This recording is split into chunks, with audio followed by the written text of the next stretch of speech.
Ho, ho, ho, and good evening, friends and neighbors across the globe. This is Santa Claus with you on this crisp October 20th, 2025, bringing you today's stories from my workshop at the North Pole.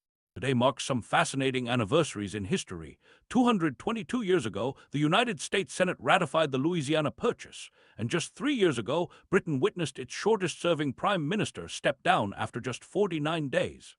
My, how time flies, even for someone as old as I am.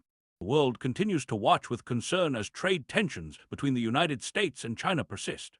Today we learned that China's exports of rare earth magnets fell in September, sparking worries about supply chains for everything from defense equipment to the smartphones in our pockets. These precious materials are so important for making the modern toys, technologies, that connect our world.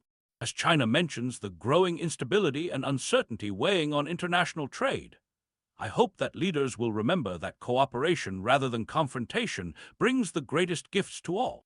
Speaking of connections, many of you may have experienced some trouble this morning when Amazon Web Services experienced a significant outage.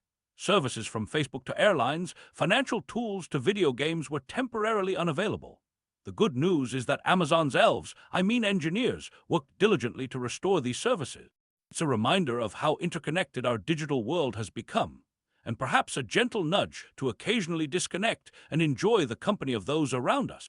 Meanwhile, across the globe in Bolivia, a significant change is underway as voters elected Rodrigo Paz as their new president, ending 2 decades of socialist leadership.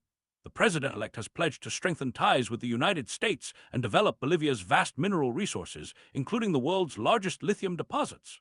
My hope is that whatever path Bolivia chooses, it will bring prosperity and joy to all its people, especially the most vulnerable. Turning our gaze eastward, tensions between Russia and Ukraine continue to affect others in the region. A Ukrainian drone strike on a Russian gas processing plant has forced neighboring Kazakhstan to reduce production at one of its major oil and gas fields by about 25 to 30%. Even when conflicts seem distant, their ripples can touch lives far beyond borders, a reminder of why we must always work toward peace. In Germany, Defense Minister Boris Pistorius plans to purchase more F-35 jets from the United States as the country increases its military spending. While I always prefer sleighs to jets, I understand nations feel the need to ensure their security. Still, I pray that these tools will never need to be used and that goodwill among nations will prevail. China's economic growth has slowed to its lowest pace in a year, expanding by 4.8% in the third quarter compared to the same period last year. This comes as Chinese leader Xi Jinping prepares to meet with President Trump next week, their first meeting since President Trump returned to the White House. In a development that affects many hardworking farmers, China has halted soybean imports from the United States for the first time since November 2018. My heart goes out to the farming families in Illinois, Iowa, Minnesota, and Indiana who depend on these exports for their livelihoods. Some hopeful news comes from Afghanistan and Pakistan, where both countries have pledged to respect a ceasefire after more than a week of deadly fighting. This truce, mediated by Qatar and Turkey, came into effect immediately. Every step toward peace, no matter how small, is a reason for hope and celebration. And in Japan, Sanae Takaichi is set to become the country's first female prime minister after her governing party secured a crucial coalition partner.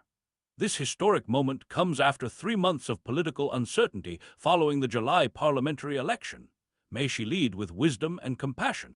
As we reflect on these stories from around our beautiful world, I'm reminded that despite our differences and challenges, we are all connected in our shared humanity.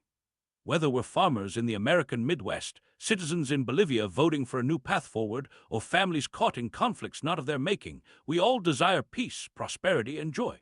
From my heart to yours, this is Santa Claus wishing you a warm and wonderful evening.